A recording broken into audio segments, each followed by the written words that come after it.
welcome to another video, and today I will be doing my top 10 favorite Undertale bosses. So, at number 10,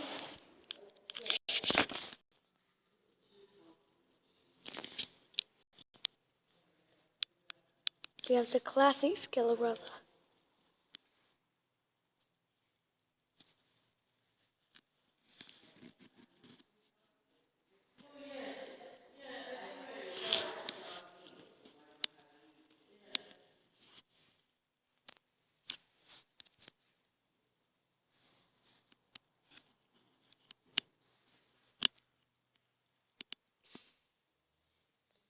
What is there to be said about the lovable, yet somehow forgettable virus? Well,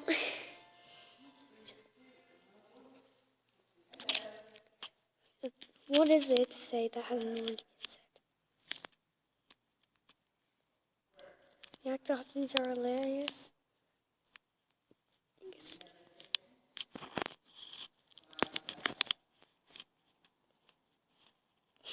I can't open it like that.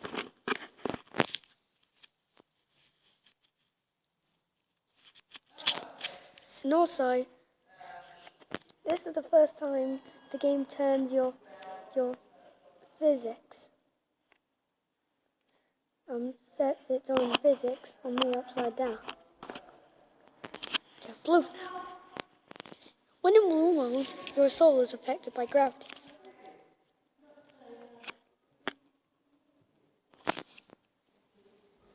Actually pretty cool.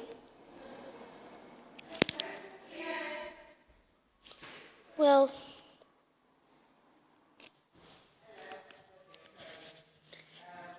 that's all. Well, if I want to describe pirates in 3 words, I would say lovable, popular, and... Okay, I can do it in 2.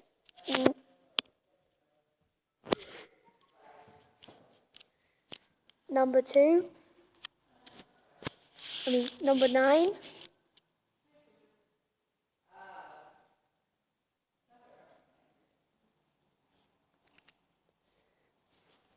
Here comes Naps.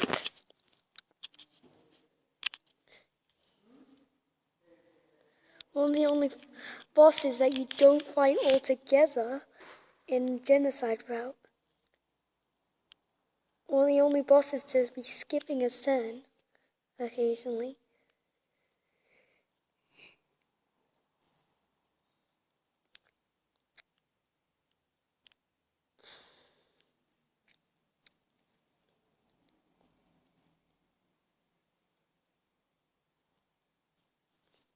What is there to say about this lovable monster? Please stay looking.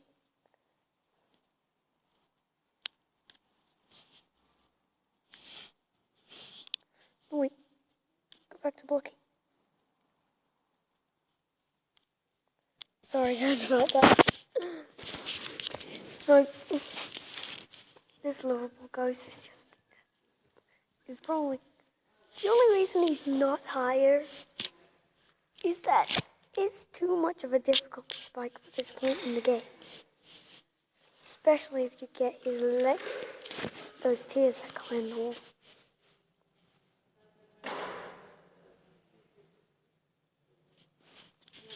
I mean, that attack isn't so bad. Alright, you get it. Next up, number 7.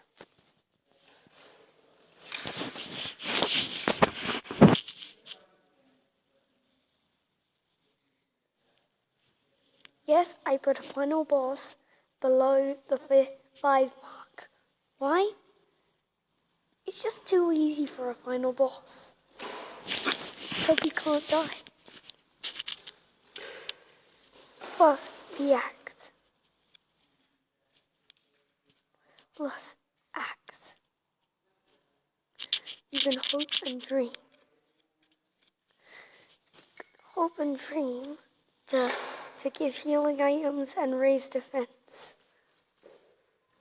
That, and even if you do somehow die to Azrael, you just go back like a turn. As final boss of Pacifist, Azrael is the last person standing between you and your ultimate happy ending. And also, it literally tells you what attack is coming up next.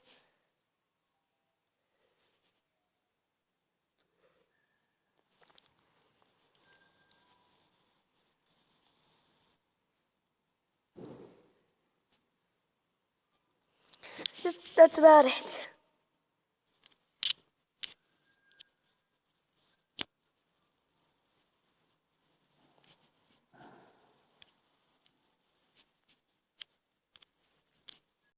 Number 6.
You turn your soul purple after the first turn.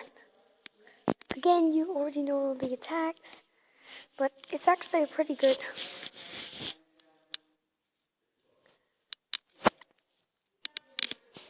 Here's a couple of things. Dialogue is fairly lackluster. The fight can be too hard at times. I didn't even show you the difficulty in the attack that's coming up next.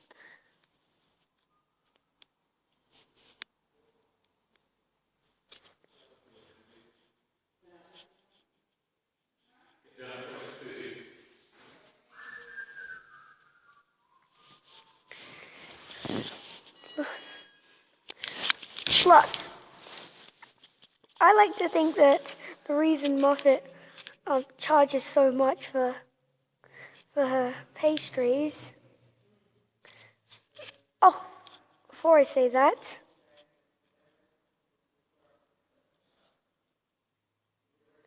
one of my biggest peeves about this fight, this thing. It's incredibly, pretty much impossible to take no damage on the turns that Moffat unleashes this thing. So it's difficult. Two things. One, I think the reason that Moffat charges so much is because he throws so much of her pastry at you during the fight. Second, you could just use a spider item from the ruins to instantly skip the fight.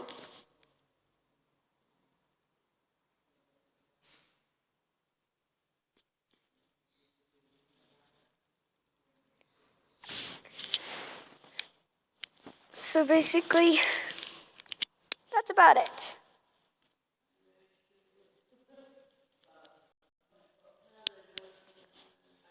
Five. Right? 5. Yeah, 5.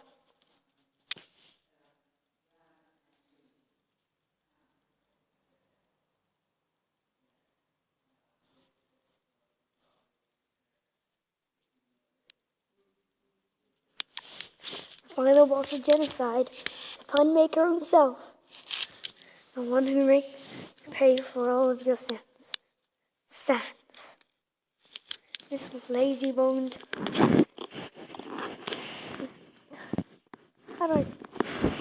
This lazy bones brings out his all in the final for the final battle. True, he is 1 HP. No, can't hit it. It's actually just a pretty good fight. Sometimes I find it too easy because I feel like this fight should be 10 times as hard. If anything, it actually should be impossible to complete genocide.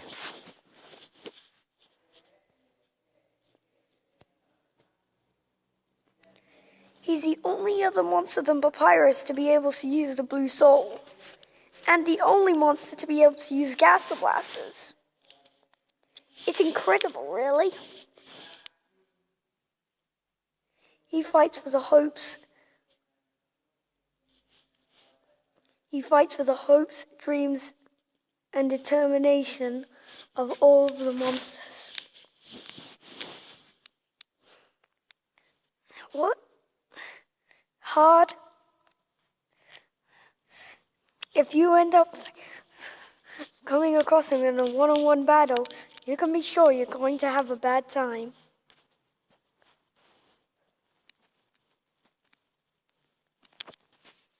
Four. Wombo. Okay, I just had to make that joke. It's the mad dummy.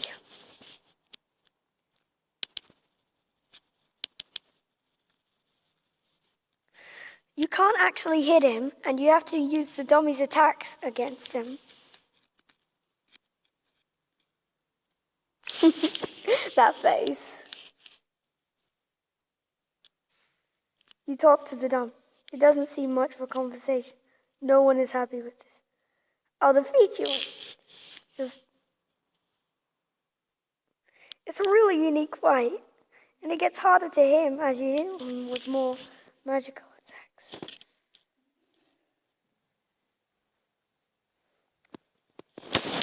But here's the thing. He fires his dummies.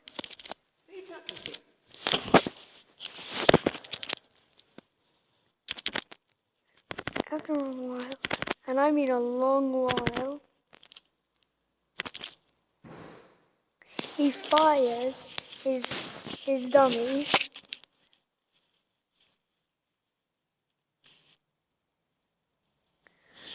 And fires robot replacements.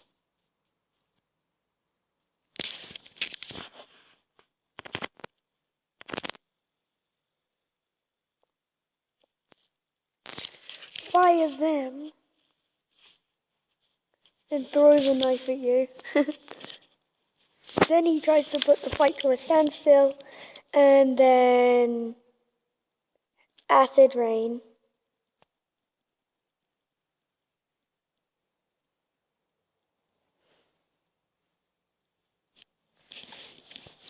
And Blooky comes in to save her butts.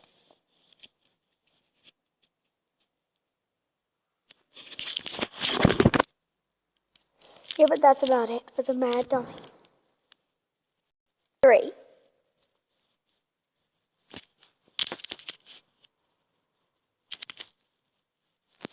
Another genocide run boss.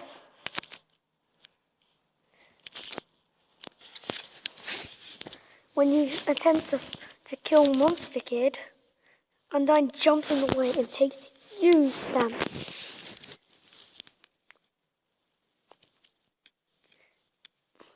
You've actually killed her in one shot. Or have you?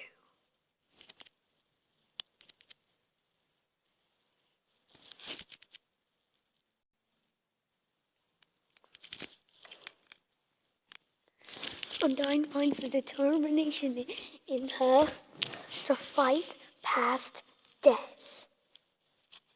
Yes, our number 3 pick is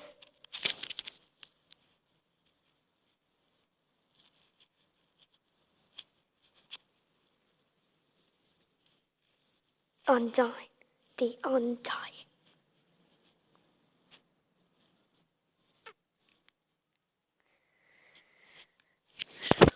One of the hardest fights in the game, especially if this is your first time going through Genocide.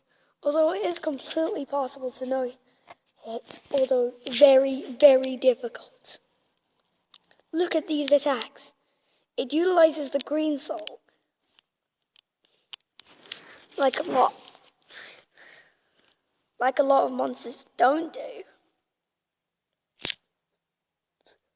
The determination to fight. The fact that Undyne can use determination at all, I find shocking. I mean, she's a monster. Monsters aren't supposed to be able to fight past death using determination. Their bodies would just usually melt before them.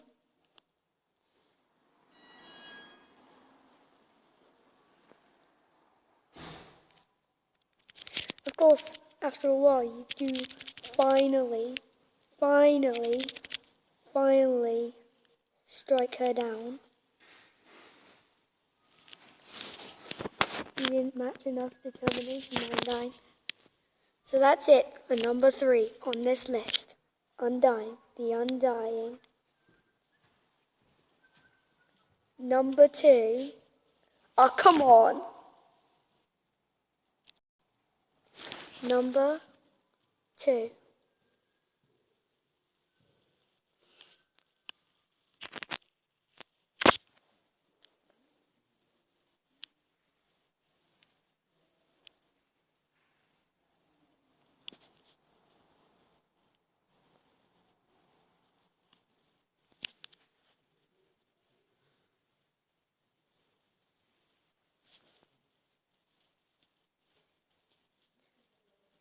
Number 2.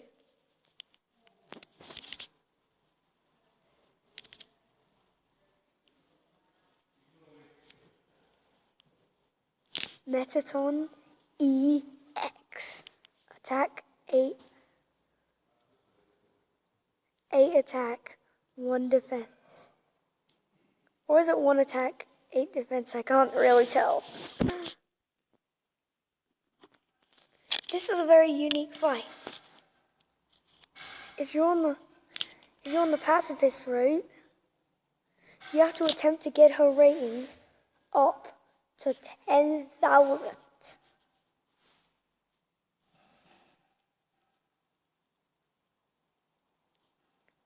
She attacks with her legs, attacks with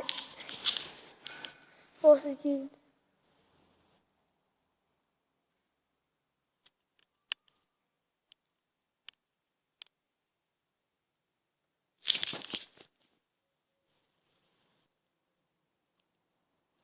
This is an incredible fight in every way possible.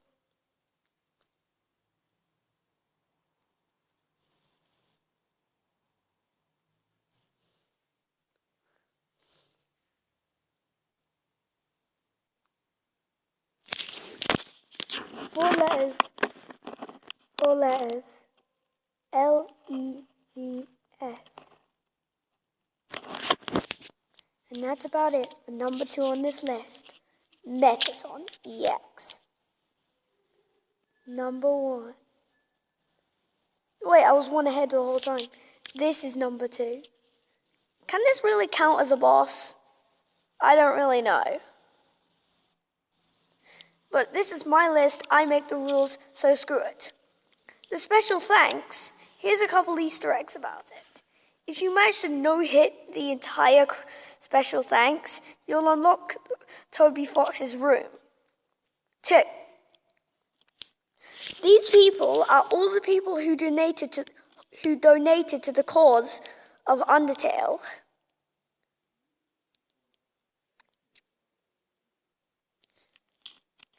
So anyone out there who donated to the cause of Undertale, their name will be somewhere in these credits. You donated?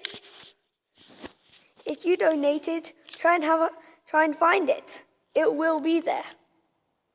You can't actually die in this fight, but come on, it's the credits. And I make the rules. Someone's called Smack. Lol. I swear, if there's someone called Temmie here. But anyway, that's it for number 2. The special thanks.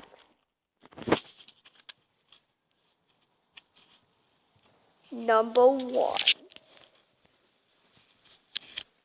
The final boss of Neutral. Not Asgard. But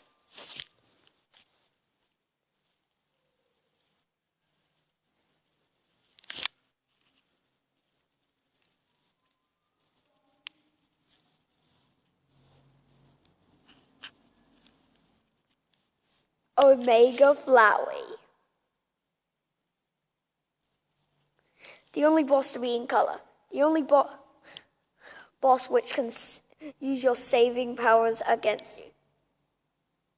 The only boss which completely breaks the mechanics of the game. The only boss which attacks other than white can harm you.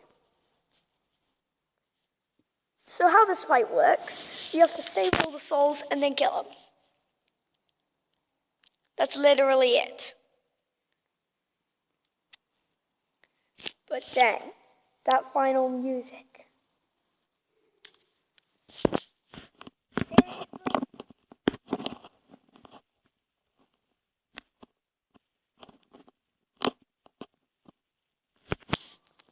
Wait.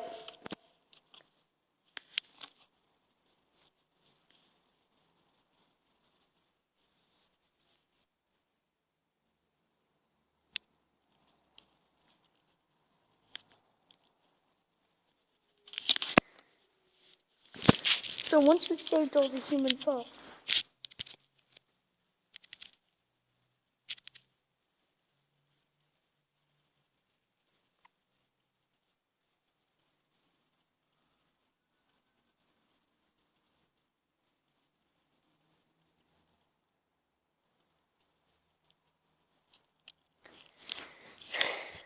when Flowey's defense drops to 0 and his attacks get that little less crazy, that's when you start attacking.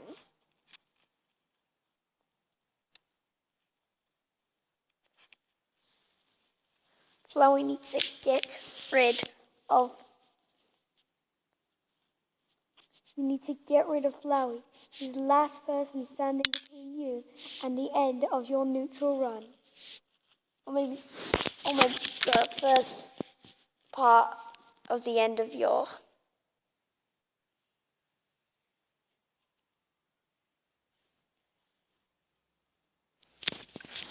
So that's it for number 1. Hope you guys enjoyed this video. Be sure to subscribe if you want more. And another thing is that Papyrus needs your help to turn the like button blue. When this video goes up, I try to reply to as many people as possible. There's only one thing left to say. Peace out.